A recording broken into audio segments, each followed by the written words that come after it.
Netcasts you love. From people you trust. This is Twit. Bandwidth for All About Android is provided by CacheFly at CacheFly.com.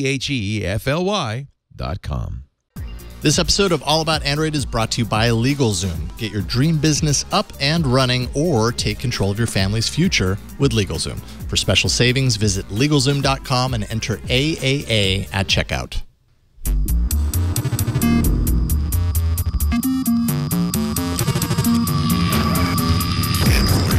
Hello and welcome to All About Android, episode number 367, recorded on Tuesday, May 1st, 2018. We're your weekly source for the latest news, hardware, and apps for the Android faithful. I'm Jason Howell. And I'm Ron Richards. And I'm Florence Ion. How are y'all doing, folks? Pretty good. Oh, I know. It's kind of like the eve of Christmas almost. It is. Kind of feels that we're way. We're going to Disneyland next week. So. Yeah? Yeah. Oh, hey, wait a minute. I am going to Disney World on Friday. So Well, that's a good alternative. You're not going to I.O., but... Instead of going to I.O., I'm going to actual I'm a Disney. little jealous. I'm a little jealous. I'm not going to lie. Fine. Well, you have fun there. We will miss you, Ron. We'll talk more about I.O. very shortly, but we want to welcome to the show first-time guest Chuki Chan, and it's really great to have you here, Chuki. How are you doing? Great. Good to be here. It's great to have you. You are a doer of many things. You are super busy. We were talking about it prior to the show, but among the things that you might recognize, Chuki, from Android Dialogues on YouTube. Talk a little bit about that, about your show on YouTube a little bit, because you put out a lot of content, and obviously it's very geared for developers. Right. So it's me and Huan Cui Dao, the two of us are the hosts for the show.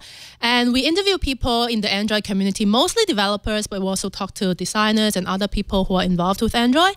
And it's a pretty casual chat. We usually have one topic per episode and about 10 to 15 minutes long, and then just talk about, well, sometimes it's really deep developer stuff like the activity life cycle, or sometimes it's more higher level about, oh, well, you know, if we want to make it work with iOS as well, how does a designer come up with a design that's consistent on both platforms?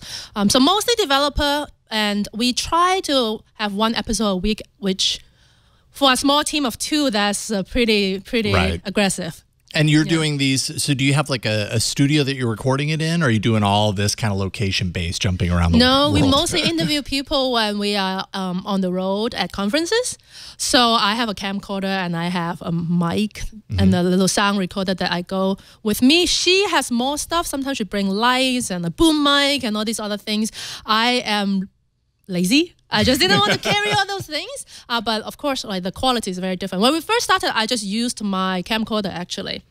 And then people who were watching the show were saying, there's a lot of reverb. I don't even know what is reverb, and it turns out it's a fancy word for echo. Yeah. And then we got noise, the left mic so that it's focused instead of bouncing all around. Things you learn. Yeah. For me, like, I have the visual and then the good sound. Actually, the good sound makes a very big difference. Now that I actually know what it is, when I listen to a podcast that doesn't have that, I'm like, yeah, or the cognitive dissonance between one person that's mic'd really well and another person that's echoey. And that's, I mean, you know, we do a lot of remote, you know, guests on the network all the time. And right. We deal with that all the time, where it's because some people just, quite frankly, don't have a good microphone. Right. Yeah, and so you just we do try to like do it remote as well. Yeah. But again, it's much harder to get that quality. And also the fact that we usually like use Skype, and then people are looking, they don't know where to look. So it looks funny that the final outcome is not the same when we're in the same room. Yeah. Yeah. Well, and it's very good content. Michael Wolfson, who actually is going to be on, normally Michael is on this episode. He's usually our pre-IO guest. But that's I saw the schedule. Yeah, but the reason that's different is because this year IO is now Tuesday through Thursday instead of Wednesday through Friday. So normally he'd be in town. He'd come on Tuesday night prior to the start of IO.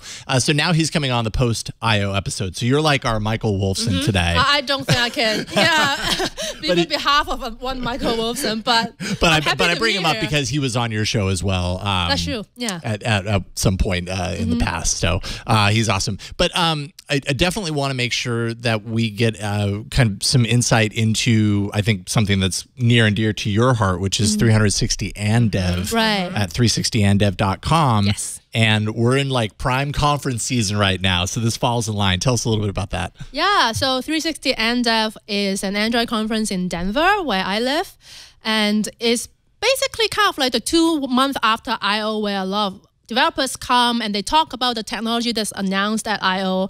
I mean, you've got 2 months to actually play with it and kind of share, like, oh, you know, if you take this API but use this flag and then put it together, like how can you effectively use it in your app? But of course, we also have a lot of content that's not necessarily fresh from I/Os, things that have been around for a long time. So well, of course, I run it, so I think it's an excellent Android conference. And a lot of the times where everyone will come to I/O, but you don't necessarily get a ticket. So we don't have a lottery system if you want to come buy a ticket. And previous years, we actually have a lot of Googlers coming out as well, because they are usually super busy before I/O, and they don't really have any chance to go beyond just the announcement. So this is also a good time frame for them to actually come out and meet the community and get feedback on, like, people play with it and say, oh yeah, constraint layout is great, but so they can actually get some feedback after people have some chance to actually look deeper into the API and whatnot. Awesome. Yeah. Cool. Android community is so great. It really is. It really is, and we're going to experience this firsthand next week. That's one of the things I love about going to Google I/O, and then it sounds like 360 and Dev is kind of an extension of what you get at I/O, expanded on that information. Well, It's almost like that information, but seasoned a couple of months. Well, and also not with like thousands and thousands of people. It's small enough that it's a 2-day conference, so by the end of it, you actually feel like you not know most of the people, but the faces look familiar, and you're actually making new friends. Versus I/O is you're just rushing from session to session. Yeah, it's different. Yeah, camp. Yeah, Weekend camp. Right on. And before we get into our I/O preview, which is kind of what we're going to start off with today, I did want to mention sketchnoting, which I follow you on Twitter, so I see a lot of sketch notes, and it's a I don't know how you do it, to be honest. I look at this and it's so organized and it's so unique.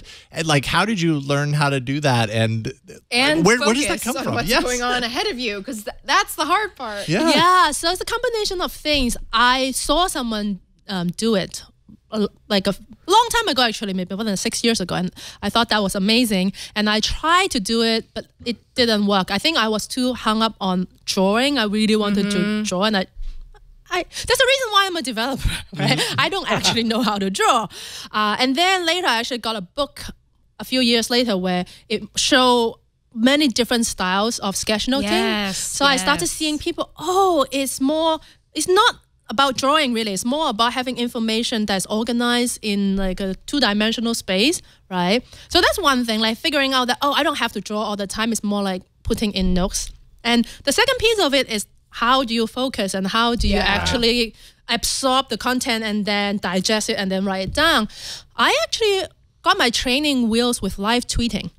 Oh, okay. It's a very similar exercise. That's really true. Almost. Yeah, right. That's true. I didn't even think about it that way. I mean, I practice that when I'm like at events and Exactly. stuff. And I have to be able to listen and analyze while also listening for what's coming up next. Right. So, I mean, there are definitely tricks that I use. So, for example, if it's a 30-minute talk, so I know if I'm 15 minutes in, I should have half of the page filled instead of the whole page, because I will still have material to go through. If there's an outline in the beginning, then I can kind of structure it so that I know there will be 3 sections, and then I can partition the page that way. Sometimes there's not enough structure, so I end up having quotes. So I write down something interesting, which is exactly what I do when I live tweet, right? When you hear something interesting, you type it in. So I write it down and then I put a speech bubble around it. Right. So that's it's a lot of it is really almost like improv. Yeah. You never know. It feels that way. You never know what comes out when you go into a talk. And there are definitely times, of course, I only publish the ones that works out. Yeah. Sometimes it just doesn't work, and I'm like, okay, the new page. Hey, even the best artists in the world have like drafts that don't go anywhere. What's your medium? What are you using for sketchnoting? Pen and paper. So old school. Oh, you're using pen and paper. Okay, Yeah. I was wondering, like, what Android app are you I know, using? right? Actually, I'm like, that looks so good. We need to show all the people with iPad Pros what's going on here. Actually, people ask me, and then when I say pen and paper, they search on Google Play. They thought there's an app called pen and paper. Play.google.com. Well, there is an app called Paper on iOS. Yes. So I don't, it makes sense, but I was like, how do I explain to them that this is not an app? Like, like dead trees and ink and inside little tubes. What is this technology you speak of? Pen and paper? Right. This is Scan it. never heard of this. I actually use an app on the phone called Cam Scanner. Yeah, to scan it. Actually, it's Mike Wolfson that got me into that Sure, app. sure. So usually most people use it to scan receipts, but the Right. great thing is it straightens it and it whitens it.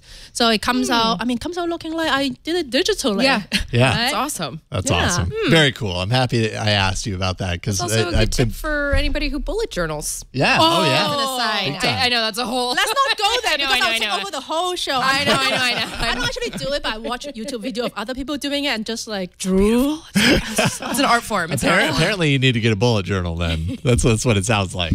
That's Christmas gift. Maybe they'll hand them out at Google. A lot of work. Yeah.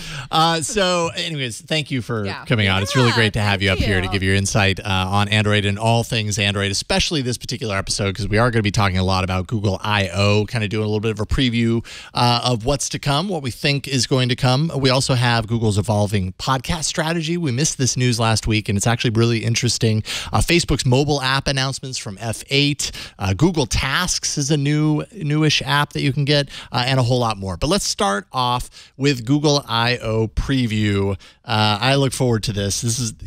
There are many different points throughout the year after doing All About Android for years now, and you guys can attest to this.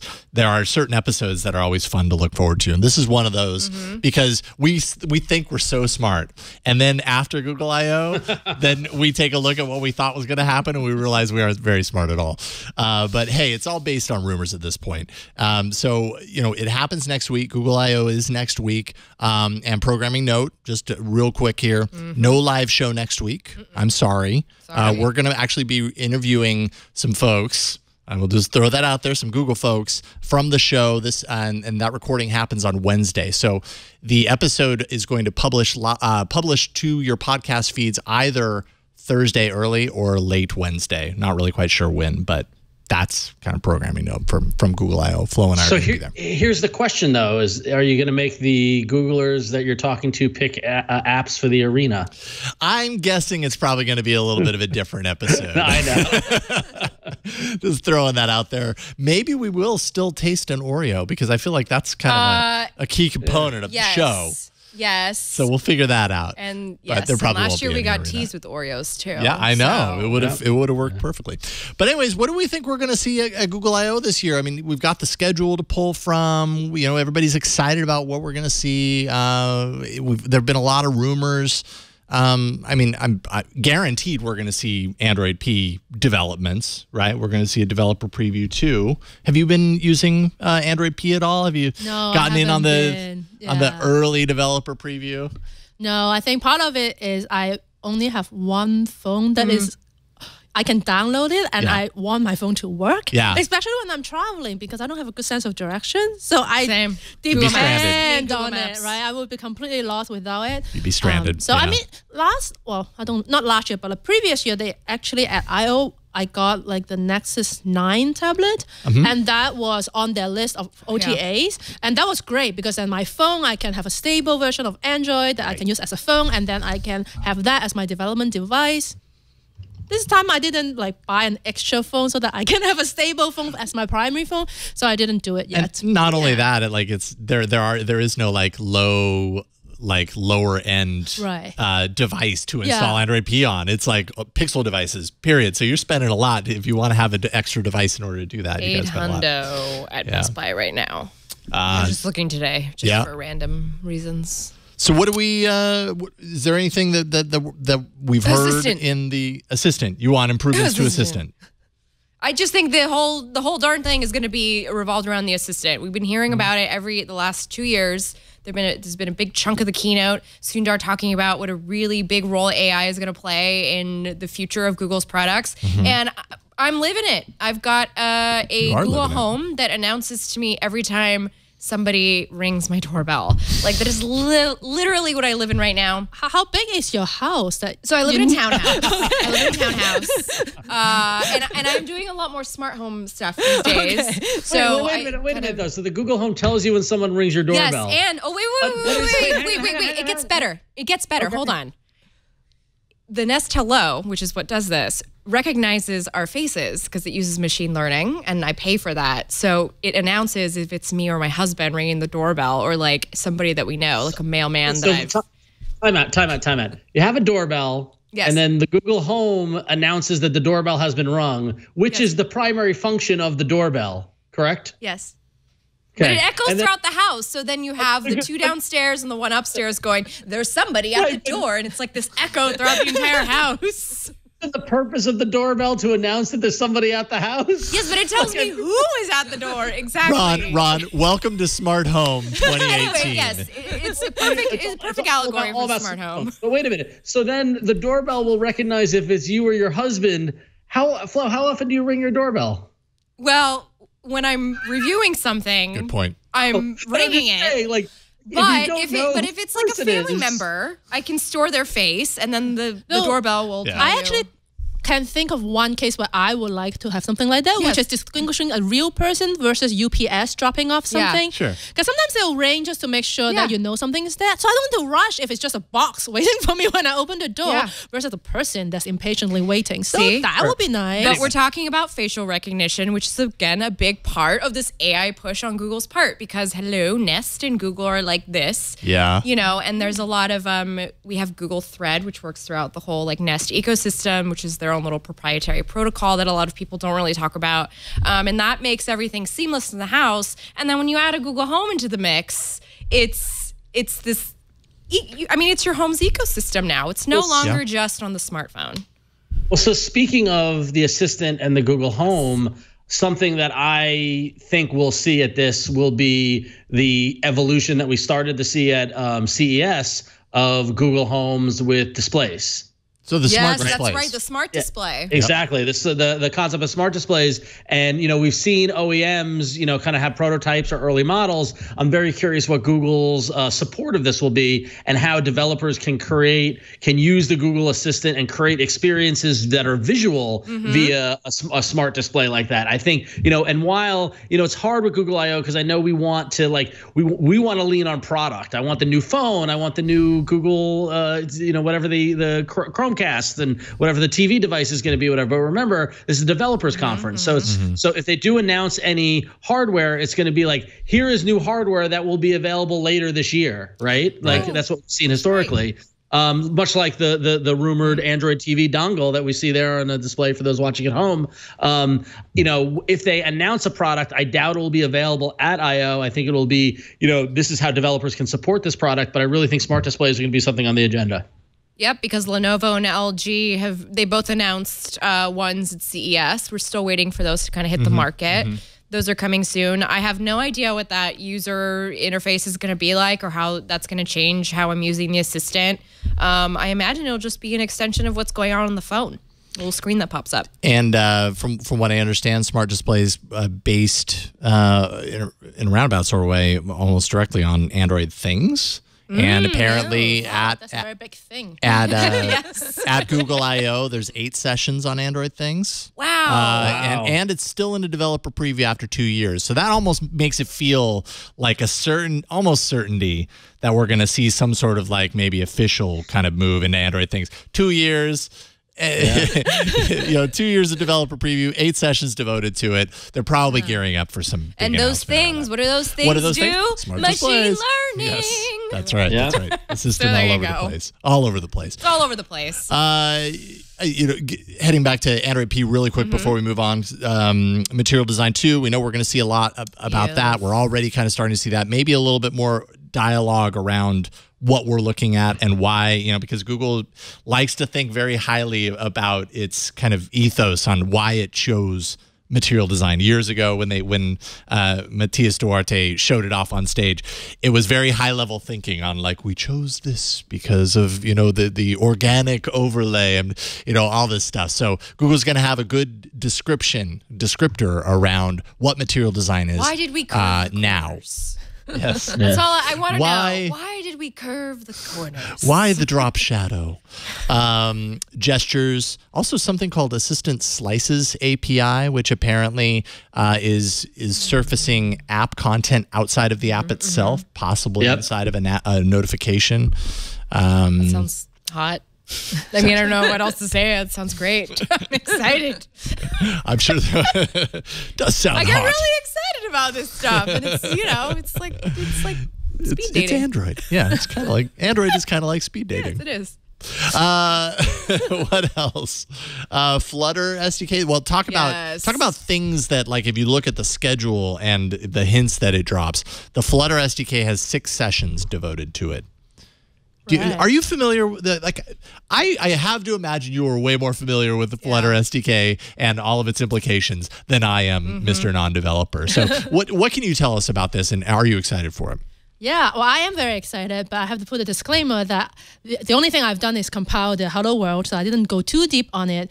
So Flutter is actually... There's a lot of these kind of like holy grail solution where you write once and then you can deploy it on multiple platforms. Okay. So Flutter is another incarnation of that where you can write it in Dart, which is a Google language, and then you can compile it to both iOS and Android. And the way it's done is slightly different from React Native and other framework in the sense that you actually, instead of trying to compile it and use the native widget, all that app is just one single display, one canvas, what we call in Android, and it draws everything and it basically pretends to be a button. Well, not pretend, but, you know, instead of using an Android button, it draws an Android button. Okay. So that those the pixels on the screen looks like a button, and when you click on it, it emulates Same that actions. the as you would actions. expect, So in that sense, you can get pretty much very high performance because you don't have to actually go back to the system and say, hello, have a button. And then the system is like, hey, someone clicked on it. So there's no back and forth.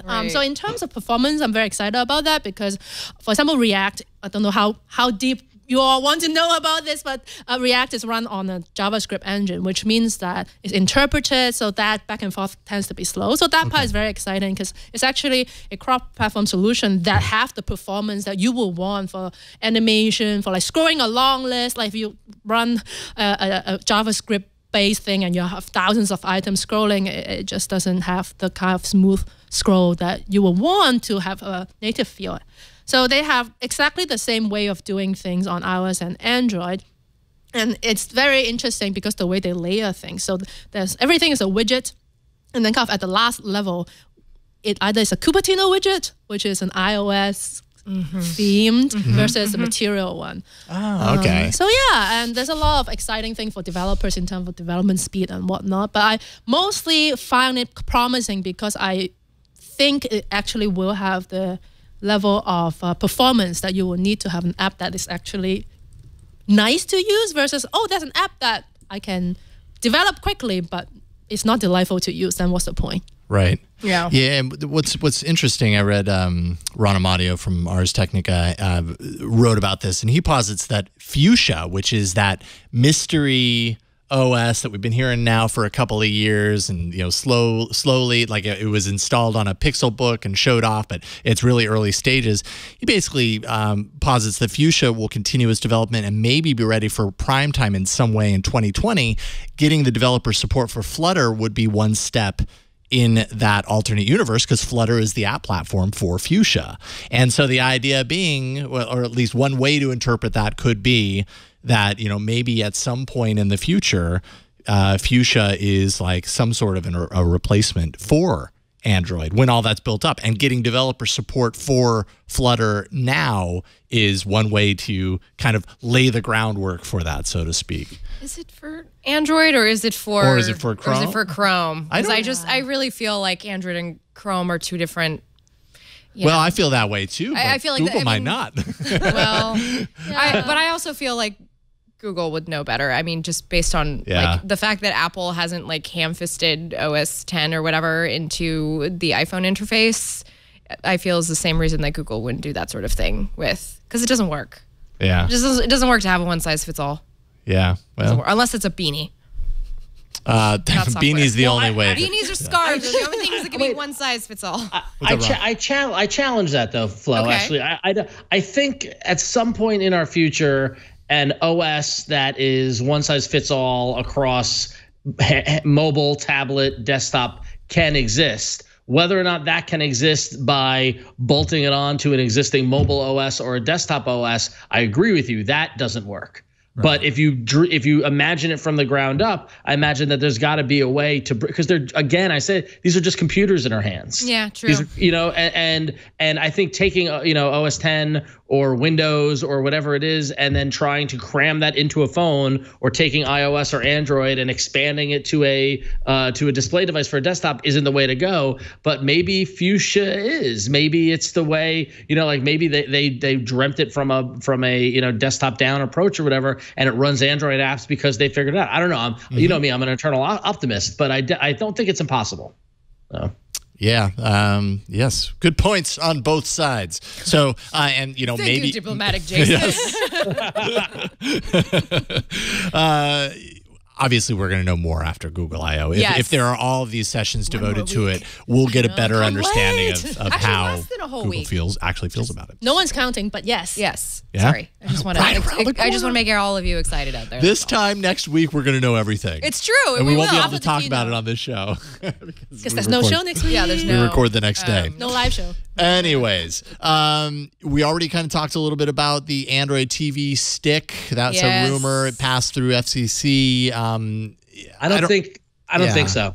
I don't think we're going to see it because of that reason that they're not going to release a product. I mean, I'll eat my hat if I'm wrong, but I think that. Do you own exactly. Do you own? I'll eat my beanie. I'll eat my beanie. But I think that it passed through FCC is great. We might see a summer launch or closer to the end of summer for it, but it's not going to happen at I/O. October. Yeah, right. October. Yeah. Could happen. Maybe we'll find out. Well, we will find out more about Android TV. There's what's new in Android TV, I believe. So maybe there's an announcement around that would indicate a little bit more about what we will see. They could announce that it's coming, but it'll be available at the end of the summer, and this is how developers can do their that sort of thing. That's kind of what they did with the standalone VR headset, similar to that, where it was like, hey, by the way, this is a thing that does exist. We're confirming, what the rumors have said, but we don't have an actual announcement of a product yet. But this is on the horizon. Wear OS. Do you remember what Wear OS is? Sorry, everyone. Oh, it's so unfortunate, but so true. Poor Although there are a lot of unfortunate people that we watches. hear about in email that email us that say, "Hey, I'm still all in on the Wear OS thing." But there's also a what's new in Wear OS session, so maybe there's some news to be found there. Android. What is this? Android Auto on iOS? Is that what I'm? So Android. I/O 2018 app for iOS is teasing a brand new media experience for Android Auto. So it's a little convoluted there. But basically, some of the sessions are saying that there's a new media experience to announce around Android Auto. So some sort of development in Android Auto. In Denver, where you're here from, do you have an Android Auto headset? No. Or a car. Car? Yeah. No, I bought my Subaru before this whole thing happened, so did I. I just kept it. I used it on the phone. Yeah, see, day. I Also, never think to use every it day. on the phone. I What? probably Wait, should. what? How? There's a standalone. Yeah, you can use it as a standalone, and it turns on when it connects to the Bluetooth in your car. Oh, I and then couldn't I even just snap it on. I couldn't even get the Bluetooth auto connect to my Subaru, so Yeah. Bluetooth, not reliable. I know, I hear right? you. Yeah. I hear you. Chat, which we talked about recently. I'm sure there's going to be, I hope anyways, that there's going to be some sort of attention given to chat and its implications. And we talked all about this, I think it was last week. There better be. That better be a hallmark part of it. Like if the here is the messaging plan, like that's what I'm dying to hear, to see what chat is, and then the official approach to RCS and all this sort of stuff. Well, but how many times can you cry wolf? I mean, it's always that's the one question. thing is going to be the one. Oh man, this is just going to be the death of Google. It's like the messaging challenge, year after year after year. It already has proven to be that way. Yeah. But sounds promising. Their solution this time sounds promising. I know I've said that before. Mid-range pixel, I doubt that's going to happen. I mean, October. Why would? Yeah, that's an October thing. That's not a Google I/O thing. I don't think. Yep. What about what is this Google Yeti? This was the game console idea. Yes. The cloud-based game console actual like service. hardware game service. Oh, thing. they might explain it because they did that last year. Again, kind of in this organizational structure where we talked about YouTube stuff at the end, and that's how we learned about Super Chat. Which I was like, Super what's Chat? Super Chat? Super I'm like, Super Chat. Super Chat is how Super you Chat. tip your music streams that are running 24/7 on YouTube. Everyone, so tip your YouTube But that's music not. streamers. But what's so funny is that's not like that. Historically, yes, that's what it is. That's not what it was rolled out for. It was a way. True. It was a way to tip the creators or to monetize chatting in live stream. And it's fascinating that it's now the source for tipping DJ, like streamers. Like I think that's Tip your created DJ. for one. Created for one thing and is being applied in a different manner. That's fascinating. So yeah. Listen, I'm just tossing money left and right to all that free content I'm getting. So, You're paying your creators. Yeah. But on that YouTube note, YouTube Remix, Yeah. Which we were talked about again last week. talking about that. So it's possibly inevitable that this will be the gavel on the table that goes, I don't know. this I is hope what's not. happening, everyone. Yeah, we'll certainly see. Are you a Google Play Music user? Actually, no. Spotify? Yeah. Yeah. Yeah. That's a lot of people using Spotify. Yeah. I'm just not a Spotify user. I haven't really spent much time with Me it. neither. I think it's almost just like the first thing you use and it works. So Yeah, right. just stick with Everything's it. there. Yeah. Most, the app. not there's some I artists. guess everything's never there all the time on all of the services, but everything's mostly there. We function. We got through life without music streaming services, and now we have them. So we do what we can. But I won't get through life without my personally uploaded library of music. I know I know. That's a thing. That's a thing. That's what I would miss if Play Music goes away. Google I/O is going to be interesting, and it's ending earlier this year earlier in the week. So we're not going until Friday. We've got a midweek, and also what's interesting to know is Build is also happening next week, which I know is not our wheelhouse here on All About Android, but. It's an interesting collision. It's going to be, it's an interesting collision. It's going to be a really busy week for us tech journalists. So, whatever you want to, positive energy you want to put in the world, really, all of us would appreciate it, from the Microsoft to the Google side, even some of the Apple coverers in between. Journalists, not coverers. What is that word? Coverers. Coverers. New word I made up. Works for me. Cool. But no matter what, I think we're all excited for Google I/O if you haven't. Sure. It's the most wonderful time of the year. It is. I can't wait for that conference sunburn. We might not get it because it's actually been a little chilly lately. So it's going to warm up though. I'm I'm hoping. I do want to point out to Ron very quickly that on the I/O schedule there was mention of a Market Street thing going, like Market Street parade of some sort. Ah, shucks, I should have looked it up before I came on the show. But I just want you to know, Ron. Oh, so there's a parade Disney on our birthday. references. There's some Disney referencing happening in the Google I/O schedule. And it's a pageantry on our birthday. Maybe it's for us. Maybe. Probably so. Yes. Yes. For those who don't know, Everyone, I'm good. Next Wednesday. There's a party for me. Next Wednesday. Actually, Yeah. Google is And Ron. holding Google I/O for you and Ron. Yes. In celebration of your birthday on Wednesday, which is weird because they didn't give you a ticket, Ron. Which is weird. They didn't invite me. Yeah, I mean, it's nice that I know. I'm looking forward to the shout out from Sundar on stage, but yeah. So. And by the way, happy birthday to Ron and Flo. All right, let's take a break. We'll thank the sponsor, and then we'll get into some other non-IO related news. Before we do that, let's take a minute to thank the sponsor of this episode, and that is LegalZoom. I'm a big fan of LegalZoom. Been using them for years, and there's just a number of reasons why you should check them out. It's a fact of life. Attorneys are expensive. You're likely to pay around $300 an hour. That's just one reason why smart business owners turn to LegalZoom. Over 2 million Americans have used LegalZoom to start their businesses with LLCs, incorporation, and a whole lot more. Even after your business is set up, LegalZoom is there to help you out. Things like lease agreements, changing tax laws. You never quite know what direction they're heading. LegalZoom can help. Contract reviews, all part of running your business, but these are exactly the kinds of legal hurdles that take time and effort away from growing your business. And growing your business is the most important thing.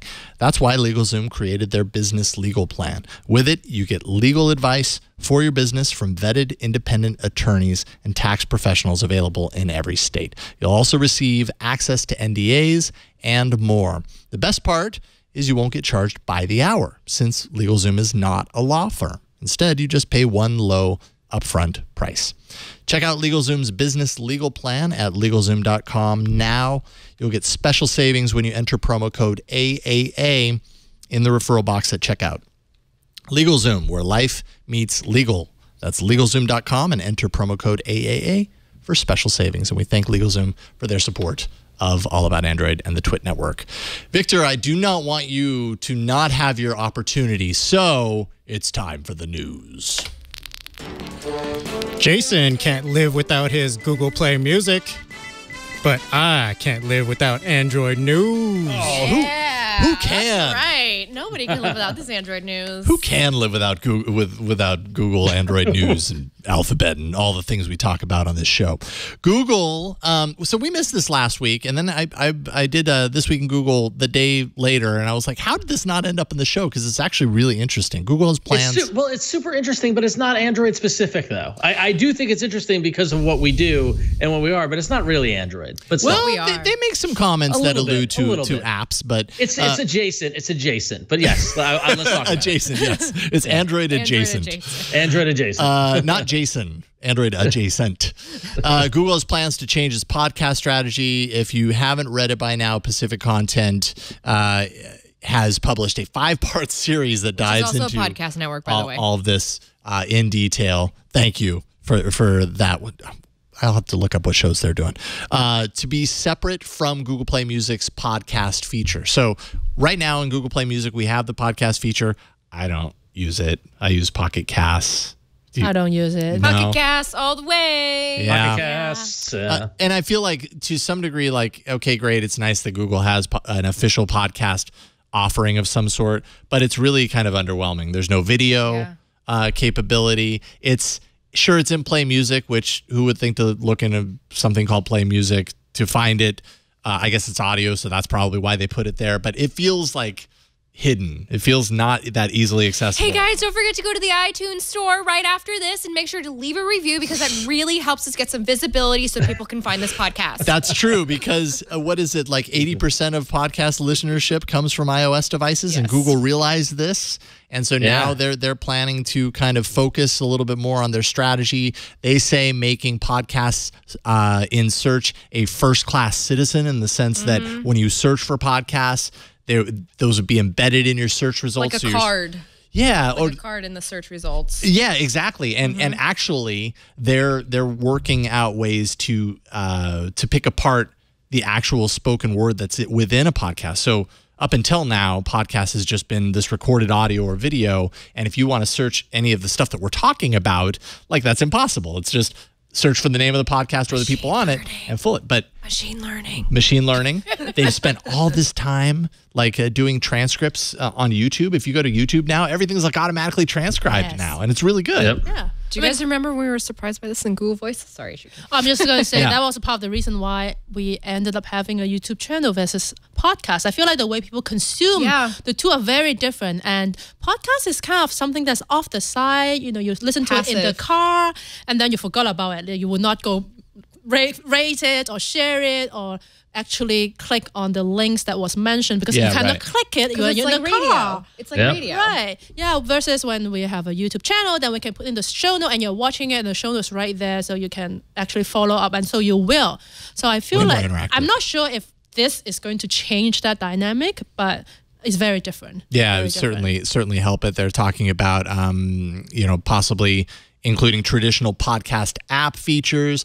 Like, I guess what I'm wondering, like, in tying this in with the rumor that we talked about, well, just a few minutes ago, right before the break, and then in more detail last week from Droid Life about Google Play Music going away in lieu of YouTube, is this all happening at the same time for a reason? Yes. Is Play Music and the de-emphasis on Play Music still a rumor, by the way, but I mean, that's currently where Google's podcast effort resides. And if that's going away, Google refocuses on something new. Do they refocus on a new podcast app, or is this entirely search-based? Yeah, and I think you could be onto something, but I think it's generous to say that their podcast effort exists within Google Play Music. They added podcasts and then walked away from it. Yeah. They haven't really done anything to help it, much like Apple. I mean, as a podcaster, with Apple being one of the biggest source of podcast listeners, it's amazing how little Apple has done for podcasts in the span of 10 years. I mean, very little. Only until recently did they start waking up to it, and that's only for current iOS users. It doesn't help, down the line, but that's another discussion for another time.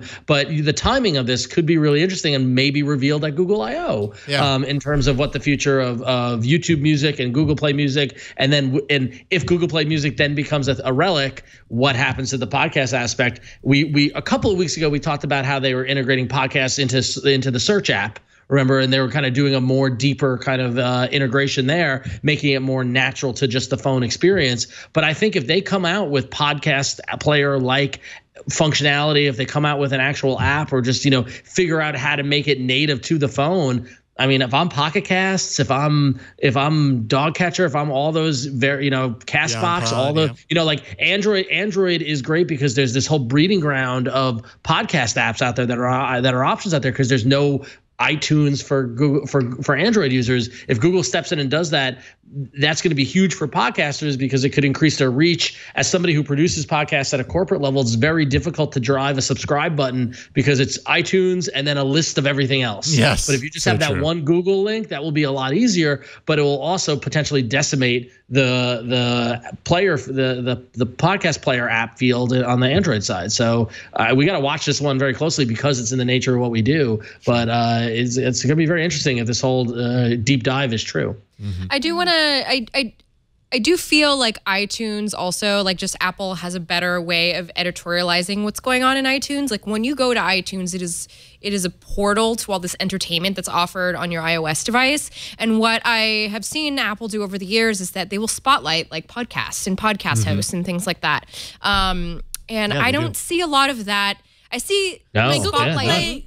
But it's different. They do it for apps, though. They do it for apps. Right, they do a great job like with games. They do a great job with like a lot of the apps centered around like the best developed apps. We have the Google Play Awards and all that. But when it comes to content is, I feel like there's a silo between the way like YouTube does content. It's so good at content and like the algorithm is there versus the way Google gives you content on Android and like other Google services. It's just a very different, there's a disparity. And I think that's why just shoving it into YouTube, putting it over there where the resources already are, makes a lot more sense. Do you think podcasts end up in YouTube also? Well, I don't, because I mean that's kind of tied together by what you're saying. Yeah. That it's that really speech. It's that expanded kind of extra interactive content. Actually, I mean, which is what podcast lacks. Yeah, well, one very small thing I would like to see. Well, small. I mean, it's not there, so clearly it's difficult to do. But I would like if I hear something either on a podcast or on a radio show, and I want to share it, even like in a tweet or something. Like I don't right now have a good way to do it because. Right, exactly. Because right now I have to be like scrambling and writing it down and then typing it all out. It's like sketchnoting. I use a screen recorder sometimes. Oh, all right. And so I'll like record the bit for like a friend, like if I'm listening to my self-help podcasts, and so I'll like send it to my friends on Instagram. But like I have to manually do that. That's a hard if you process. listen to like an hour-long podcast and at minute 35, there was this one tip that can help you make sure your succulents don't die, which is a problem for me right now. I don't know how to take care of my succulents. Actually, it didn't die. It just grew tall and never actually grow big. Anyway, sorry. Not the point. The point is, if someone have listened to something like that and wanted to point me to it, it's a lot of work to figure out which minute mark you are at. Yeah. Because you just listen to it. And really is. for an hour long, we humans don't have a good sense of where things are. So if something just that, either maybe they auto-transcribe it so that then at least I can find the show and I search succulent, and then I can jump right in. Or when whoever's listening to, they can click the share button and then it generates a link. Well, that would yeah. be wonderful. And I mean, that's part of what they're kind of alluding to here. If you have that deep understanding of what every one of us is saying inside the podcast and that becomes searchable. Right. Think about you do a search for some particular topic that we talk about on this show. Somebody goes to Google and does a search for that. Not only does it pull back the show, it also knows where inside that show we talk about it. You click it, you jump right to that point in our show. Like, that's amazing for discovery. They don't do it for YouTube yet. So, if they aren't doing I should not be too hopeful. Right. That's a really good Because they point. already do transcript. That's a very good point. Right? That's a really good So point. maybe I should hope for YouTube first and Right. then podcast. Well, I mean, what I think will be interesting to that point is that you got to imagine that they're positioning YouTube as their media delivery engine, right? And that it's not so much that it's video, it's just a media file. So I wonder if they pump a lot of this into whatever the new YouTube is, and that becomes the new entertainment platform. I don't know. Right, So, right. Time will tell. We'll find out. It is Time called, will It is tell. called YouTube. YouTube it in. Although if it does happen for this show, what would be the first thing you'd search for? Would it? Oh man, what would people? Goats. Yeah, goats. I mean, Don't even. What about don't holy even encourage holy them. cow? possibly holy cow. Although it has its own it has its own results on YouTube already. So True. Google Glass, holy Google cow. Glass, there you go. It's unfortunate. All right, Flo, you got the next one. So very quickly, just because we were on the topic of smart home earlier and Google Home and all that. So I don't know if you guys were aware, but in the Google Home app, and actually I'm going to show you right here real quick on my phone, if Victor, you wouldn't mind going overhead just real quick. Yes. So here in the Google Home app, don't look at how much I haven't moved today. If you go to the Explore tab, you will, let me turn down the brightness real quick. Sorry about that. You'll see all of these different Skills, actions. or They're not whatever they're skills. called. That's what Amazon calls theirs. Okay. But you can tap on it. And you're supposed to be able to review it. Yeah, here we go. So now I can leave a review if I want and see how I feel about that. This is a really good thing that you want to take advantage of if you want to figure out how to get more out of whatever Assistant is offering. It'll show you like where these things work within Assistant. By rating them, that's a good way to kind of figure out, just like an app, is it worth dealing with? And I would just suggest, when you have some time, to go and kind of look through and see 'cause there are what. so many results in there. I mean, it's so there's- hard to there's like good keep stuff track of in there. what you can do. There's really good stuff in there. Like on one hand, it's what you want. You want something that does everything, but on the other hand, it really makes like discovery a real big challenge when it does everything, because yes, it does everything, but there is a certain syntax that needs to be followed in order for it to do those things. But you see, Google is a search company, Yeah. and what they're very good at is search indexing things. And this particular Explorer feature, like, you should definitely use it, because Amazon will make you do that for their skills. They'll make you search for 33,000 entries, and Yeah.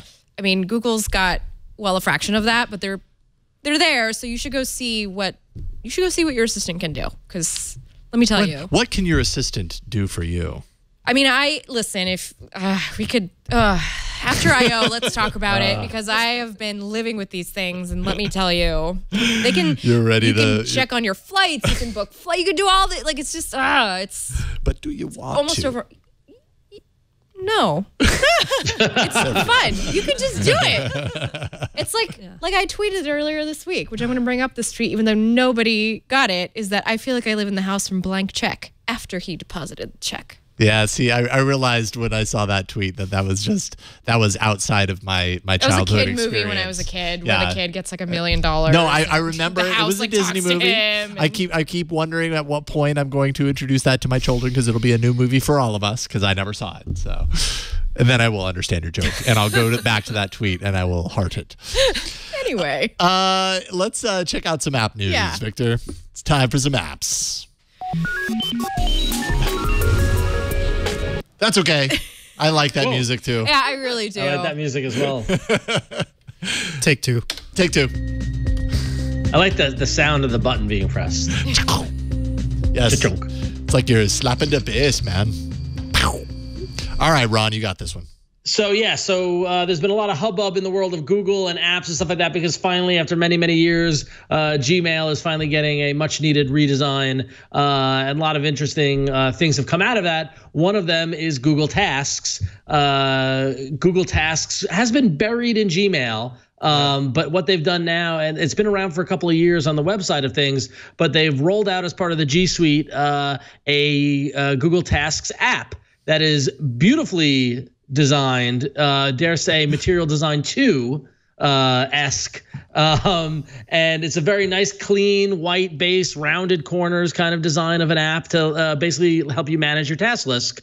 It uses the bottom bar design element that we've discussed so far up to this point. It's got an oval shaped fab to add for adding a new task as opposed to a circle action button. And in the app, you can create tasks, you can create task lists, you can create subtasks within tasks, you can edit and manage those tasks. It's got a very clean drag and drop UI, and you can add details for tasks, due dates, reminders, all that fun stuff. You can't assign a time or a duration for a task. It's really kind of task list light. Basically, you can just add the task, when is it due, give some details, that's about it. And unfortunately, it doesn't integrate with Assistant. But for me, as a big GTD guy and somebody who's really into tasks, apps, and things like that, I was like, oh, this is great. In fact, I'm looking for a new one. Maybe this could be the one I'm going to use. Let me go see what the web experience is like. Yes. And so, Victor, I provided a screenshot of my web experience for I first started playing with it. I quickly ran to the web and I went to Google Tasks. And if you can pull up the screenshot, you can see what it looks like. I discovered this today as well, by the way. I discovered this today as well. Yeah. Material design, not. and so that is that looks like Gmail circa 2006, I think. This is bringing me back to my college years right here. Yes. Yeah. So while it's great that we got Material Design 2 touches with the app, maybe you could have done it on the web too, guys. I don't know, considering it's part of the G Suite. Just a little. Oh my goodness, that is so bad. You can't even drag them, by the way. You have to hit the little buttons. Well, yes, because this is ancient internet right here. Yeah. Now, How did that slip through the cracks? Now that said, what I do enjoy is that it is very much integrated. Like I added a task in the app, and I didn't even need to refresh. It just appeared on the list and on the web. So they're in sync. They're working. And then you can also reveal it in the Gmail skin. If you go into Gmail, you can full tasks, and it pulls up a little mini task window in the lower right-hand corner, kind of like the chat, kind of like the Hangouts box. But man, I need a good desktop task app, and that's not pretty good for it. I need some eye bleach after looking at that. Oof. No. Bad. So it's like, talk about yin and yang. It's like beautiful new Android app. 15-year-old web view. Awesome. I mean, and that's just a reminder that Tasks has been around for a long time. Oh my gosh, and it has long been neglected. Like I remember in the early days of Android, Tasks was a thing, and I loved it because it was built into my Gmail on my desktop, and I really wanted Google to have a Tasks app because I relied on it, and the only way you could do that was third-party apps. And 15 years later.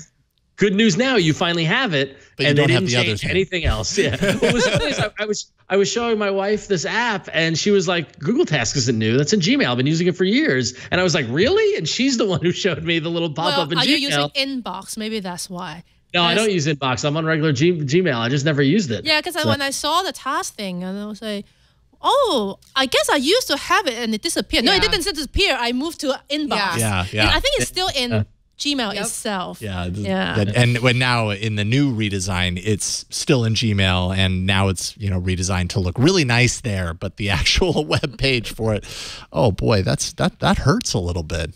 Like, ouch. How does that happen? How does that happen? I don't know. I'm not Google. All right, Flo.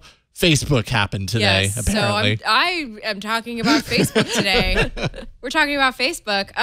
No, there's some interesting things coming to Android apps on your phone with regards to Facebook. Remember, they are a social network, and they do own the 3 big social networks of the world, which are Facebook, Instagram, and WhatsApp. So there's a lot of stuff going on in that. Yeah. So first things first, Facebook's F8 conference is happening right now, which you may have seen if you are on Twitter.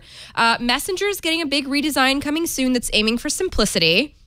which I'm very curious to see what that's going to mean. If that actually means simplicity. Right. It includes a dark mode, simplified bottom navigation bar. So there we go, kind of with that new Android scheme that we're heading towards.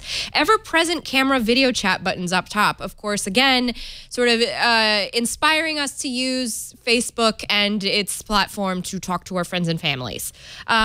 So, you know, Messenger Lite was really popular. I use Messenger Lite. It's the only thing of Facebook that I do use. I have it on my phone, and it is, you know, I use it because it's relatively bare bones. So I imagine this is, you know, this is coming maybe out somewhat influenced by that. Yeah. Maybe Facebook saw how many downloads or users were actually opting for Lite over the original experience. You don't need everything on the phone with you all the time. No. You know, that's what computers are for.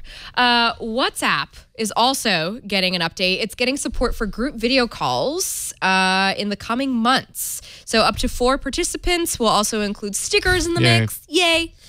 You know, it's good for families. I guess if you're parents with 3 children, you're not going to be able to you know, Skype it or whatever, WhatsApp everybody at the same time. So that's kind of a bummer. How Choose can they your do children this to wisely. you? Which children do you love the most? I don't know. That's for you to decide.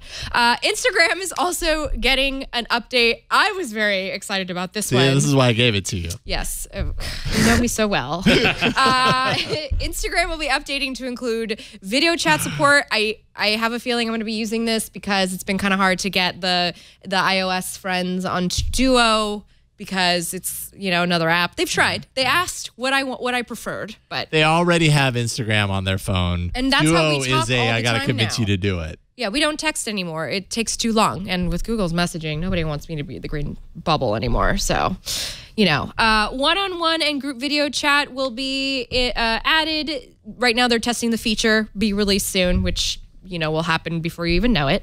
Also, a redesigned explore page with group topics like animals and photography, etc.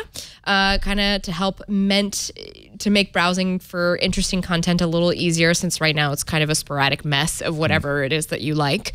Also, one thing that you didn't include in here is that Instagram Stories is going to soon have Spotify integration. So we were talking about screen recording, like the hot new thing to do now. I've noticed, I learned this from my millennial cousins, who are younger millennials than me, is that you record what you're listening to on Spotify with like a screen recorder app, and then you post it on your stories to like give people like a sense of your vibe. Wow, that brings back like, to this is my vibe. Yeah, Winamp. That's song. Yes, Winamp, right? It's yes. just like Winamp. Yeah. I think this is week 2 in a row that we talked about Winamp on this show. Did we talk about Yes. It was a big part of computer using Oh, back boy, in the boy, day. You listen, and then people know what you're listening. Yes, and you would have like an RSS feed where it would update. Oh my god, it was so great. You would take screenshots of your like, you know. Anyway, but bringing it back. Bringing back the llama. Winamp. Bringing it back. So lots of stuff coming from Facebook, of course, the social media giant. Yes. Granted, they're, you know. So Instagram's getting video chat. I guess I don't think of Instagram as a chat thing. Boy, though. are you? Oh, it is. Are you on a my. not there? Wow, I am in chat groups. I am in like Instagram direct messaging has eclipsed my Facebook messaging Second usage. to Actually, Slack for me. I use Slack Yep. first for my Wow. personal network, and I'm then out of Instagram touch. second. Oh, I'm so I out of can't. touch. I have I have very few personal folks in Slack. It's mainly professional. A little bit of personal. I'm WhatsApp, Instagram, Slack. No, I'll give Slack and Instagram neck and neck, and then SMS. So yeah. Instagram Is is great. Instagram chat? Like No. I use Slack for professional, but my family are all on WhatsApp. Okay. So mostly WhatsApp for me. Okay. Yeah. Yeah, my fam's on, but you know, I just talk to my dad on there.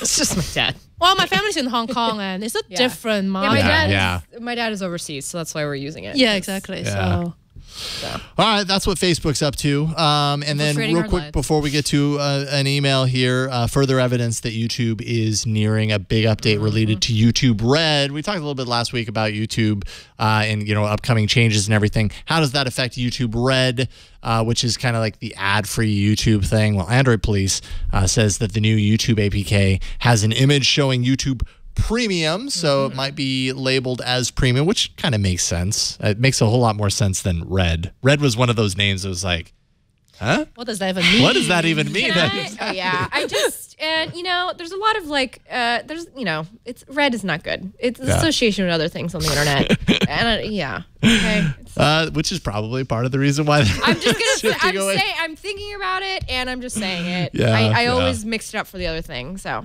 and yeah, I guess there's also reminders in there to take a break because people are just watching too much video. Netflix's version is, "Are you still watching this?" YouTube will be, "You need to go outside right now." No more Logan Paul. No. Oh, wait, he's not even doing his show anymore. So Good. Yeah. all right, some emails. Ron, go. Yes, real quickly, heard from our friend of the show, Chris from Poughkeepsie, writes in and says, longtime watcher, first-time emailer. Thanks, Chris. On my train home to Poughkeepsie from Grand Central, which is in Manhattan for those playing along at home, a man is using the Google Home VR headset. Kind of weird to see in the wild.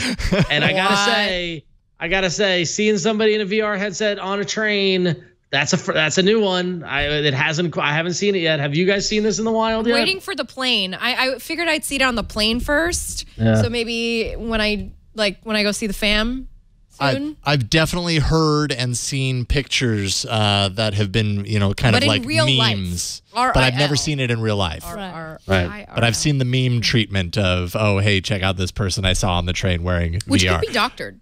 So, what's that? Which could be doctored. I suppose, or staged. Yeah. But if you're on there and you look over, if you're a fan of this show, it's not staged. It's real when you're sending it in. We trust you. That's all I'm saying. Yes. Flo, you got the last email. This one's from Michael from Tulsa. I heard your bit about RCS on last Tuesday's show. It sounds really good, especially that it's going to be built into my Samsung phone. Here's my question. Will third-party messaging apps on my S8 Plus use this RCS chat, or will I have to use Android or Samsung messaging? I love to use Mood Messenger if I continue to use Mood. Will I be able to make use of the RCS platform, or do I have to use the native messengers? Love the show. Thanks. So I recall vaguely that RCS, you can only use it if the app supports it. Right. Yeah. And Like Google- I have a Android really good Messages feeling does. that once this starts to really, well, A, once it's actually announced, and B, once it starts to kind of pick up steam and everything like that, that it will be up to the developers to, bake in support for it. I don't see why they wouldn't. It would certainly behoove them to. If It would behoove them. It would behoove you to do this, developers. I don't see why they wouldn't. So it might not immediately, but of course they'll add that in eventually if they want their app to continue getting downloaded. So something to look forward to, I suppose. Something to look forward to. All right, we have reached Another the thing to look point forward to. of the show. Yes, here's another thing that we look forward to. It's the arena. So many enter, but only Android Arena. We'll get him to re-record it where he does that. All About Android, episode number 366. That's what we had last week. twit.to/AAA poll 366. And you placed your votes for your favorite app of the week. And This is a close one, Jason. We're gonna have to go to the actual. We're gonna have to go to the numbers actually. gonna have to flip Victor, if you can click on the 278 votes. yeah, because PUBG Mobile and Cam to Plan both at 36%. If you click on the 278 votes right above the polls and right below the links. Above PUBG Mobile. Yeah, above PUBG. Yeah, right there. There it is. It'll pull up right. the actual numbers. So PUBG Mobile got 99 votes, and scroll back up, scroll back up, scroll back up, Collapse and hit the it. down arrow. There it is. There you go. Cam to Cam to Plan. Plan, got- 101 votes. Cam to Plan wins. Is that the closest margin we've ever seen? I don't know. We've seen pretty close, but that's pretty close too. 2 votes. I was looking forward to a dance-off. No dance off, not this time. Maybe next time we actually tie. So and that was yours, right, Ron? That was mine. Yes, it was. Yep. Congratulations to Ron. He gets first place with Cam to Plan. Very good. PUBG Mobile, second place. See, it wasn't the ringer that you guys thought it was going to be. It's crazy. Yeah, it is kind of crazy. Digit, third place at 19%, and New Day at 9%. Listen, I was reaching for it. You know what? Tomorrow's going to be a new day. It's all right. So with those results, I hate to report. I don't question Wade County's math, in the chat room, but Wade has delivered the results up there after 17 weeks of the show. I'm currently in first place with 50 points, and the guests are in second place with 48 points. Jason, you're in third with 37 points, and this sounds a lot worse than it actually is. Flo's in last place with 33 points. So there's literally 17 points between first and last place, which I think is the highest margin we've had. Yeah. So, but it can all. If Flo comes in first place this week, she can be back in it. So it's not a lost Chucky cause. could come in first place and Yeah, help exactly. the guests finally knock Ron down to second place. Yeah. I didn't prepare you for the pressure that is involved with the Android Especially arena. this year, because the guests have just y'all have just been passing them out. Yeah. Cash. Very good. Very good apps. Yeah. All right. Well, Flo, this does mean that you are Okay. first. So. All right. So I figured because it's spring season for a lot of us right now. I know a lot of you are suffering from allergies, and let me dismiss some things before we get onto it. I know a lot of us suffer from allergies, et cetera, which is a bummer. But this has nothing to do with allergies. Here I was all ready for the solution. In fact, if you have allergies, you probably are not going to want to use this app because you're going to probably be staying indoors. So, excuse me. This is called Picture This. Plant identification. It's a free app. This is if you want to know the exact plant that makes you sneeze. Yes, and so what happened was when I got back from Kauai, which is a beautiful place on Earth, which is currently actually flooded because crazy rains, 50 inches of rain. But we took a lot of, it's crazy, flooded. We took a lot of pictures of very interesting plants and things like that. You know, I've been going to the woods every weekend, just kind of taking drives up and taking pictures of the pretty trees and plants. So I thought I'd find an app that could kind of, help me learn these things that I'm saying. So this is called Picture This. And Victor, if you wouldn't mind while I queue up to go back to the Play Store page, thank you. I'm going to find us an example so that we can look at it. So here we go, back to the overhead. Thank you, Victor. Sorry about that. So we've got here some pretty pictures of pine redwoods. And so what I did is I loaded up from my gallery pictures that I had taken and just kind of move this around to where you think the detail would really help this machine know what it's saying here. And then you just kind of accept it and wait for it to do its magic, much like you would on, Bixby or Google Lens, right? And then it'll give you a couple of different options. And if there's no match, then you can go in and you can ask for help from the community, which this has a very bustling community, by the way. This app is also on iOS. And I've been seeing a lot of my pals actually posting screenshots to Instagram stories from this app. So because, they're finding out whatever's going on. Or you can suggest a name, either by its Latin name or by its common name to identify it. Let me try this real quick with something that is going to work. If you just want to give me a quick second. So this free app, just to kind of riff here. It's a free app. It is pretty simple. It's easy to use. It'll give you suggestions as you need. Let's see how it does with this carnivore over here. So this is a carnivorous plant. This was taken in Sebastopol, by the way, at the California Carnivores, in case anybody wants to know where to get carnivorous plants in Sonoma County. Will they eat you? No, but they will eat flies and crane flies and all those other sorts of things. That's okay. I don't like flies.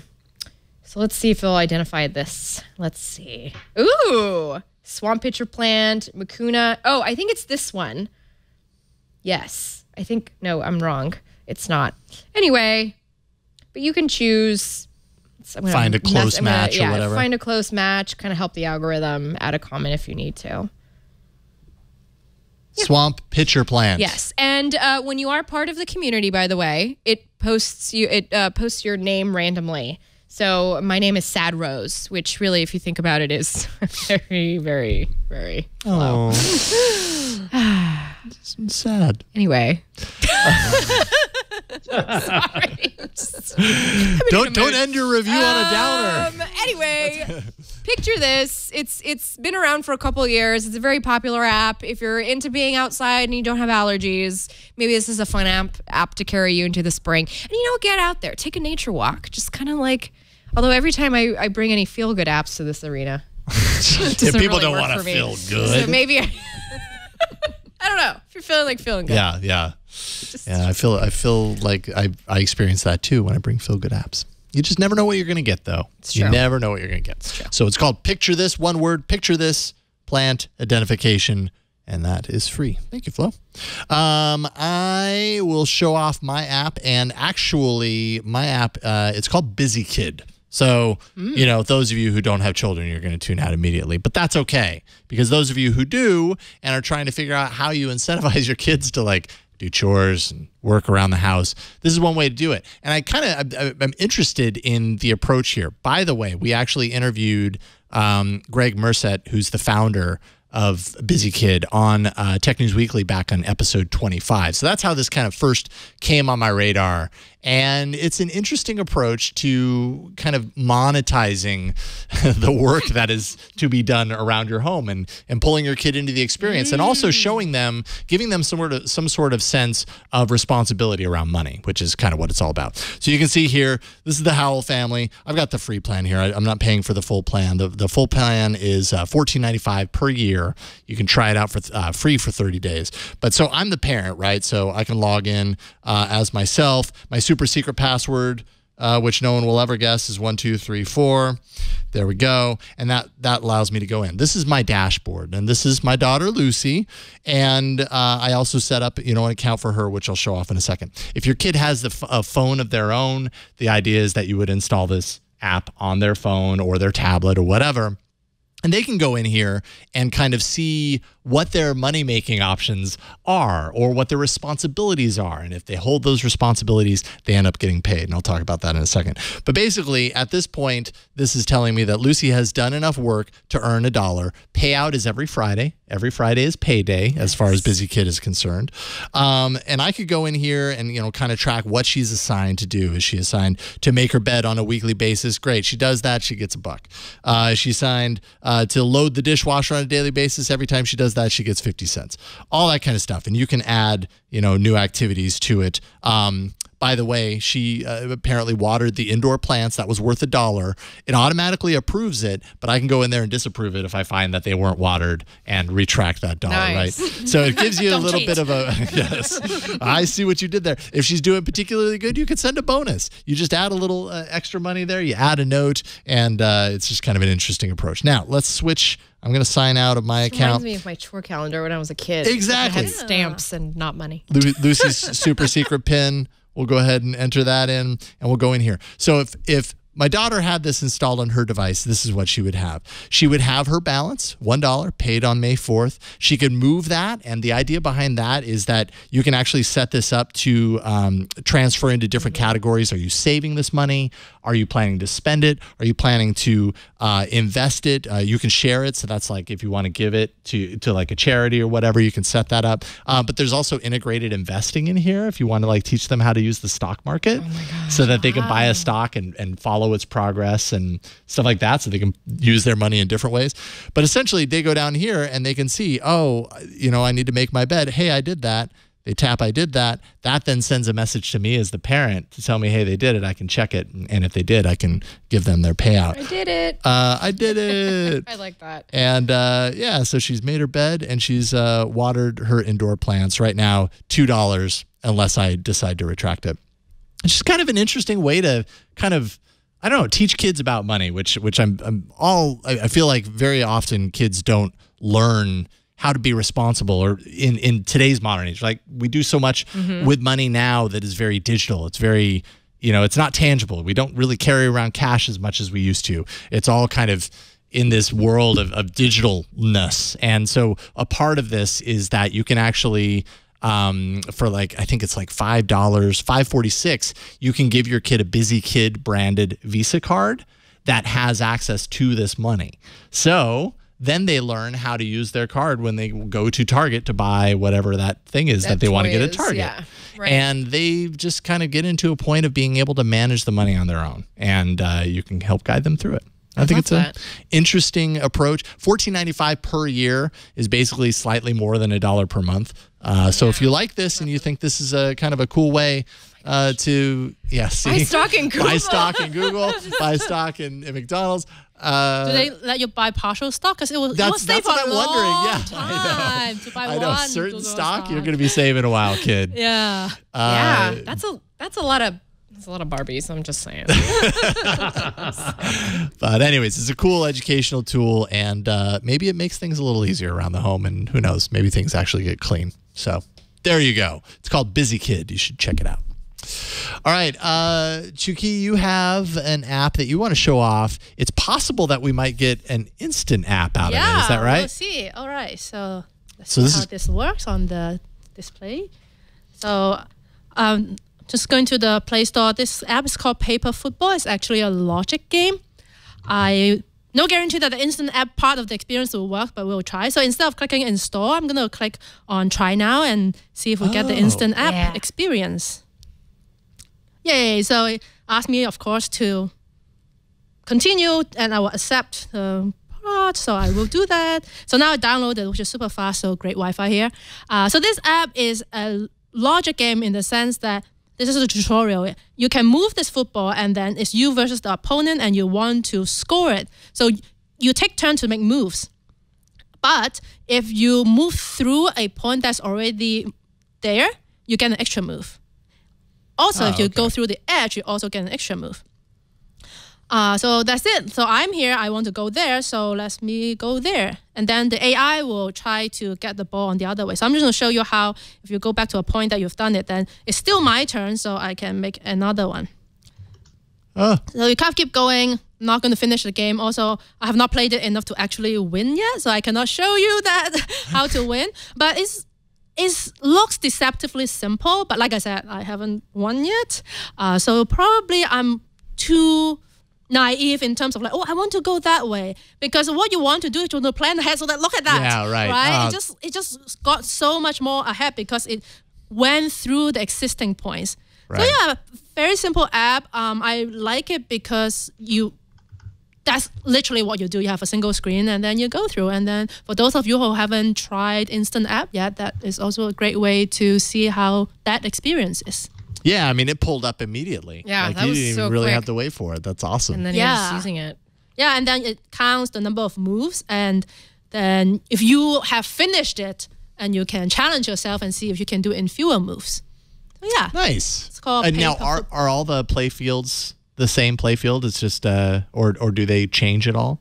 Oh, that's a good question. I know that there's a setting here where you could change the... Oh, no, not here. I remember there was a setting. Oh, maybe I have to restart first. That you can change the difficulty. Oh, okay. So this is difficulty easy. Yeah. So let's see if the field's different when it's difficult. Ooh. Ta-da. You'll never win when it's difficult. Actually, the field looks the same. So perhaps it's the opponent being smarter. Yeah. And then... So if it was impossible before, it's going to be really impossible. I wouldn't now. say it's impossible. It's more like I have been just playing it casually. I wasn't treating it like a chess game where I look at 5 moves ahead. Right. So I just want to bounce it off here because now I can. And then it's like, oh no. Wow, this computer's out for you. Yeah, exactly. So it's just a nice little game.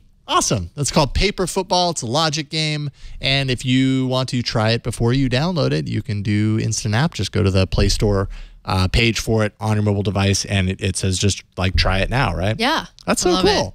I love it. We need more of that on the apps, because then you can try it before you download it. That's great. Very cool.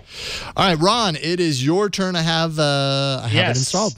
All right. So unfortunately, the name of my app kind of gives it gives away the interesting thing about it. But the app is called 1 Clock Free.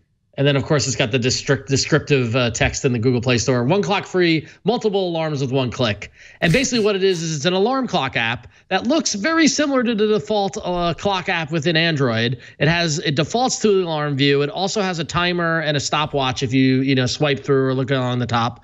But what makes this interesting is that if you go to the alarm view and then go into the settings, not the action button, but the settings, you can set this to automatically set multiple alarms at once. Now, why is that interesting? Well, if you're like me and you have a 6:15 flight, which means you got to get up at 4:45, you get desperately afraid, or even earlier, 4 o'clock, let's say, you get really worried that you're going to sleep through your alarm. So quite often I set multiple alarms. I will set an alarm for 4 a.m., 4:05, 4:10, and then pray that I get up in time. With this, you don't have to do that multiple times. You just do it once, and boom, it gives you multiple alarms at once. If you go if you go back into the settings, Jason, in there you could define the under alarms, the number of alarms to set. So you can set from 1 to 8. You can also set so if you hit a number, hit 4, or just hit cancel or whatever you might need. All right, then you can hit the minutes between alarms. They have a default setting called smart, which I don't quite know what the smarts are behind that, but if you tap on minutes between alarms, you can specify 1 to 10 minutes. So like I like to give myself 5 minutes in between alarms. Like I like to snooze a little. And then you can also control the how long it silences after, the snooze duration. It basically gives you a lot of granular control over your alarms. I find this immensely helpful for when I need to get up for an early flight. So there you go, 1 clock free. It's free in the Google Play Store. It does have ads in the middle of it, but it has an in-app purchase option for $3.49 where you can get rid of the pesky ads. So support your devs. If you need help getting up, some people do. Not everybody just gets up immediately. Sometimes you want to ease into waking up. I like multiple alarms. Sue me. So there it is. I'm with you, Ron. Do the exact same thing. I set like 4 or 5 alarms if I have to get up early in the morning. Yeah, and it's really annoying because you got to set each individual alarm. With this, it's just one tap. You set it once and it does it automatically. So, and listen, Burke, you can sue me all you want. I will set multiple alarms. So there you go. So yeah, 1 clock free in the Google Play Store, or $3.49 in-app purchase. So. Okay, awesome stuff. 1 o'clock, yeah, it's $3.49 is what I did. Otherwise, there was a little ad up at the top. And again, support your developers. So I'm switching things up just a little bit, Victor, because I could not get our internal URL shortener working. So it's bit.ly, not twit.to, bit.ly/AAA poll 367 should work. I'm hoping that it does. Yes, it does. bit.ly/AAA poll 367 to place your vote for your favorite app this week. Is it Picture This, Busy Kid, Paper Football, or 1 Clock Free? You can place your vote, and we'll check in on it next week. And Victor's going to hover and choose something. And we're all hoping. He's going to choose Picture This. Nice. Picture this. He's going with a sympathy vote. Because Victor knows the wildflowers are out. Yeah. Right, Victor? Yeah. Yeah, sure. Yeah. Awesome stuff. There's a quick bit in here. What's that? Yes. Before we move on, I want to revisit Google Tasks that we talked about earlier in the show, and we talked about how bad the web view looked. Uncle Bick in the chat room chimed in, and he actually took a screenshot, and we can share it that he has the new Gmail, which I do not. And the new Gmail does give you a much different view of the tasks. It is not the bad 15 years ago web view, but you get a nice little window to the right side of Gmail with your task list. So it is designed to be part of the G Suite. I just want to give the task team credit. It's also there on the right side of your calendar. Not the most beautiful integration on the calendar. I like it better on the Gmail side. Yeah. But thank you to Uncle Bick for blurring out any personal details and showing us your desktop. But so Tasks is integrated in a nicer way on the web. You just need the new version of Gmail, which honestly makes sense when you think about it. It is. I mean, that was a big part of the new Gmail interface, is that they've got the add-ons on the right-hand side and better looking calendar, better looking Keep is embedded still, and then of course Tasks still takes a while to load. What does Keep? Or Gmail. Yeah. It's the internet. That's just how it goes. Chuki, it was great having you on. Really Thank you so much Thank for you driving so up much and being on the show. This is so fun. Yeah, we had a blast having you on, and we hope that you'll come back. I mean, whether you're in the area or if we get you on Skype or whatever, we'd love to have you back. Great. It'd be a lot of fun. What do you want to leave people with? What is the thing that you want people to know as far as like what you're working on and what they should know?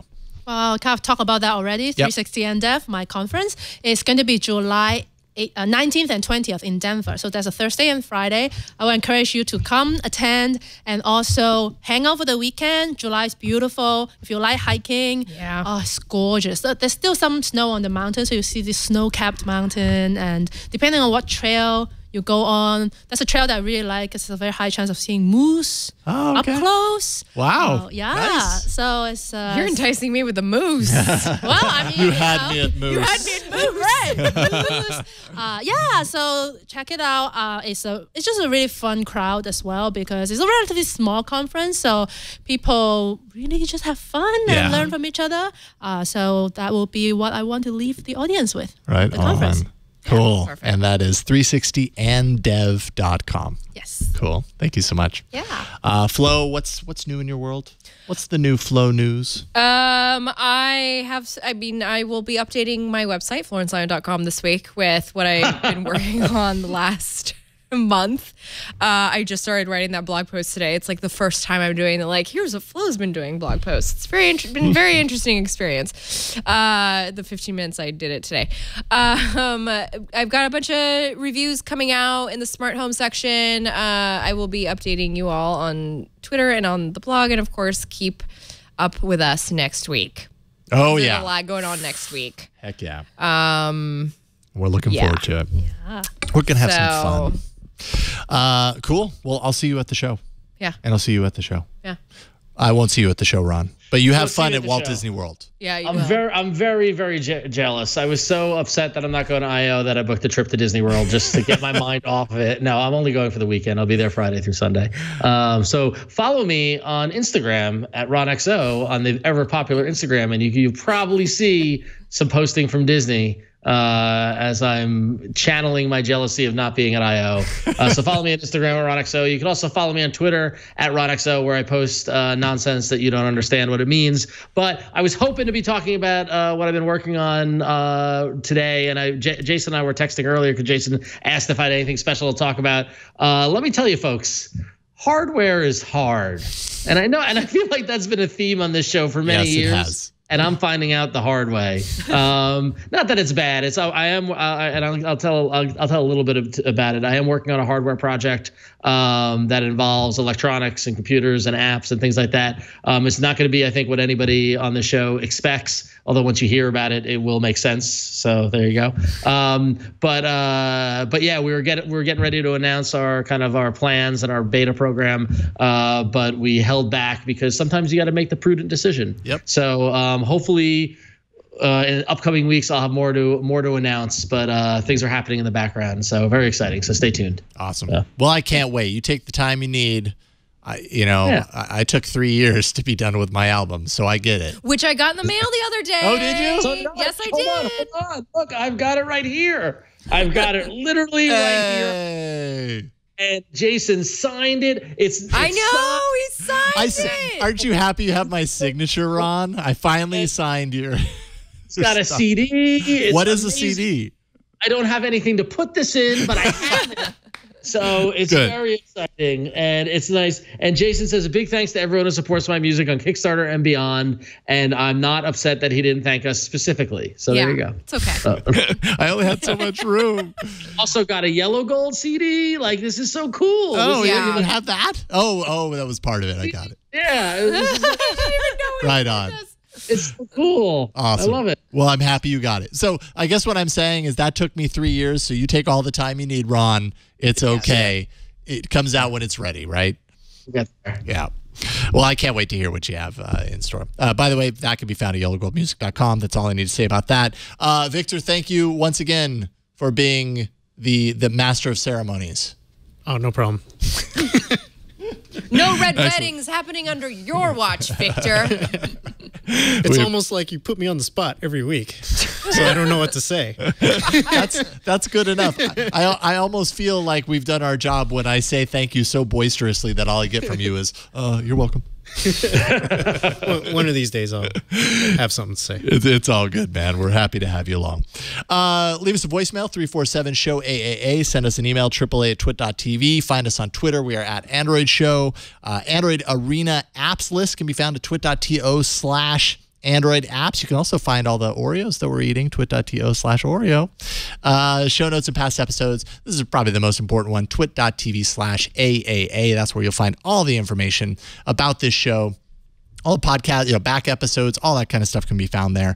And if you want, you can watch us live. Normally, we are live every Tuesday starting at 5 p.m. Pacific at twit.tv/live. But reminder, next week, we will not be. There is no live show next week for Google I.O. We're recording from the show, and that episode will magically appear on YouTube and in your podcast feed either Wednesday evening or Thursday morning. So look for it then. I think you'll be happy that you did.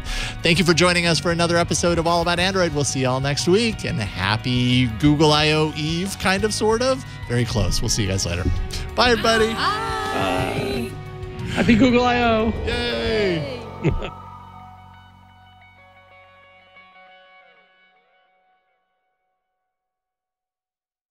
Flo and I have decided we're sending you another batch. We have doubles now because so we've got a Eric's couple just of been bringing them doubles. home. So we'll send them to you, and you'll get a box. All right. But tonight Appreciate you don't it. have this. Yeah. And probably I nobody looked. has this. I even looked. What is it? I don't even know. Nobody I don't has even the know. one that I have right now. Oh, it looks good. It looks good. What is Somebody sent it in. Somebody, a fan of the show, and I'm not finding a name on it. But it says, to Jason Howell and the AAA team, a AAA fan in Japan and friend of the show wonders if you all could like tiramisu Oreos. Oh. Yes. This is the 30th anniversary year of Oreo in Japan. I love how excited everybody is. Oh my God. Yeah, Which inspired seriously. this and other flavors. And for the record, Japan is where Sony Xperia phones abound. Xperia models line carrier where they are. display shields. And second only to iPhone, Xperia accessories are the most stocked in Second only to Japan's iPhone. That's- electronic shops. So that's where the world exists of the Xperia. So- we go. I think we need to go on an all about Android trip. Oh, to sign me up. experience this for ourselves. Yeah. Can we take a shot of the box again quickly, Jason? I like the little heart made out of the chocolate dust. Yeah, there's like, show the gold. Show the gold on camera. Like, there you look go. at that. Oh, yeah, Oh, look, look. see? Shiny. Yeah. This is Fancy. special. Yeah, this this is special indeed. This is like we saved ourselves a trip to Japan, but why would we want to do that? Because Japan's awesome. Right. You It's get- all puffed up. Oh, see, had I known they were individually wrapped, I would have sent you one of these too. Ron. I suppose I still could. I'll save one of these packages and send it to you. Burke, however, disagrees. He thinks these are going to be gone. Yeah, I don't think they're gonna last very long. So they look to be thinner than regular Yeah, They Oreos. are. Yeah. They're the, It's they're the crispy. thin variety. Okay, I'll pass those down. And that cracking is a great sign of it being past the open by date. It's possible. Let's see Ooh, here. okay. Just Well- want to say these smell like tiramisu. They smell like Oh, there you go. Oh. August 2018. You're good. You're still good. You're We're still not good. going to die. these smell like rum. All right, so, All right, so Japanese tiramisu. it does. dive It right really in. smells like tiramisu, Yeah. to be honest. Okay. I'm so excited. Like the kind at All Olive right. Garden. I'm very jealous. Tiramisu, for those who don't know, is a delicious dessert with the amaretto flavoring, usually with And it is vanilla crispy. fingers and cream and Italian, really. I think isn't tiramisu Italian in its Yeah. origin? So I should know that delicious. considering I am Italian. It is really good. It tastes like a tiramisu with a chocolate coating. Kind of subtle. It's not like smack Not like you the over other the head flavors we've tiramisu had. flavor. Yeah. Yep. Yeah, this is pretty good. How does the thinness like? Because it looks like it's a thin cookie, but you still got pretty normal thickness cream in the middle. Yeah, I mean, this is like a sub brand of Oreo that they have the thins, and we have a few of Crispy. those in the queue. And I think it's fine. I mean, obviously, I like a thicker cookie too for other flavors, but I think it works fine for these. Good. It's kind of almost has a light quality to it. Yeah. That makes sense. Delicioso. All right, so All right, what would you rate let's it? do, One let's to do 10? ratings. Flo, what's your I rating? didn't prep you for this. Yeah, I Kiki, I'm haven't sorry. tasted others to calibrate. So Oh, it's, yeah, that's fair. yeah. That's a fair. What is a normal Oreo? Maybe I can get a. The normal Oreo. 10. It's 5 It's a 10. or is it 10? It's a Oh, 10. okay. Yeah, we kind of went like normal Oreos as good as it gets, at least in That's most creepy. of our That's opinions. just creepy. Skewed the curve on the with the normal Oreos. All right, so Jason, what's your rating? It's creepy. Oh man, I'm gonna give it a 9. 8.5. No, I'm gonna give it a 9. Wow. These are really good, Yeah, and they they're good. traveled really well too. Here, little hand. Here's one that's open already. Yeah. Here you go, little hand. Go Go ahead and take it over. do you want to give a shot at a rating? Do you want to give a guest rating, Chuki? Or? Yeah, I would give it 9. But Wow. All right. But then I'm putting the normal Oreo at like 6. So You're not a normal Oreo fan. No. Okay. Yeah. Whoa, wrench in the system. I know. Because this That is gives the 9 that much more value. it's I more appreciate like that. a waiver than like a It's true. normal Oreo. Yeah, it's true. I It really is- like it the kinda- texture. It's Yeah, it's wafery. tiramisu. Yeah. It smells like tiramisu. Come on, you spent all this time in Italy. You should know what tiramisu smells like. Obviously, you can tell who I'm talking to.